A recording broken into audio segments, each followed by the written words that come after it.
The stakes can be considerably raised when deception and trust are only separated by a lovely smile.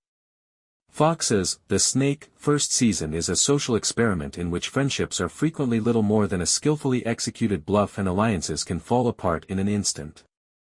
The first episode of the show, Who Can You Trust?, has 15 participants from a wide range of backgrounds, including an ex-con, law enforcement, a lawyer, an OnlyFans developer, and many more. They are all thrust into a world where a child's ability to read and manipulate people is crucial. The competitors are introduced, just like in any other first episode of a reality show. In this instance, their occupation and strengths are revealed one by one when they arrive in genuine crates. As a detective, Derek can quickly determine whether someone is telling the truth. Bryan, an ex-offender, intends to steal his spot in the game as well because he acknowledges that he started stealing jewels when he was 5 years old. Persuasiveness is a skill that lawyer Amanda proudly wears because of her line of work, while OnlyFans creator Alyssa reveals that she knows how to attract attention and make money. MacLaine, a Colts player from Indianapolis Cheerleader, claims that she can win over anyone in this game if she can gain 60,000 supporters only by grinning and applauding. Bryan also talks about how he is excited to apply his skills lawfully after serving 3 years in prison.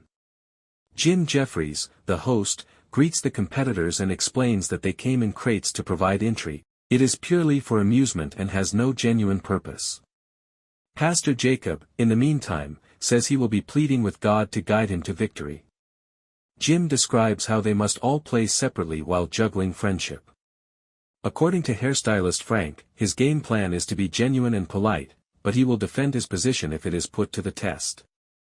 In a similar vein, IT manager Catherine admits she intends to play the bad guy in order to win. Poker player Devontae reads faces and calls out bluffs for his profession, so he is pretty confidently entering this venture as well. Jim then delves into the game's regulations, explaining that each week the contestants will compete to become the snake. Since they will be sending someone home during the saving ceremony, the game's equivalent of an elimination, they have the majority of the power and the snake cannot be removed. By selecting the first player to remain, the snake can initiate a domino effect that will eventually reduce the number of players to just 2. The choice of who returns home then rests with the snake. A new snake will be chosen following each elimination. Because this is the biggest benefit, Jack, the non-profit director, says he will do everything in his power to land this job. In his confessional, he goes on to say that his adorable face should not deceive anyone. After stating the regulations, Jim candidly invites each competitor to raise a hand if they would like to take the lead. Mina does so and declares. She confesses that her strategy as a bounty hunter is to gain people's trust before eliminating them, and the presenter invites her to select 6 individuals she believes are her most formidable rivals to join her team. Amanda is Mina's first choice since, in her opinion, the lawyer appears frail in her business attire, but she is undoubtedly intelligent. The latter is content to let people think she is delicate even though she doesn't particularly like the term. After that, Mina selects Kaylee, a police officer, who feels that it was the appropriate decision because her line of work has made her more resilient mentally than others.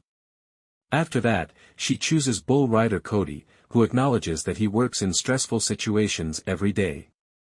Thus, this game ought to be no exception.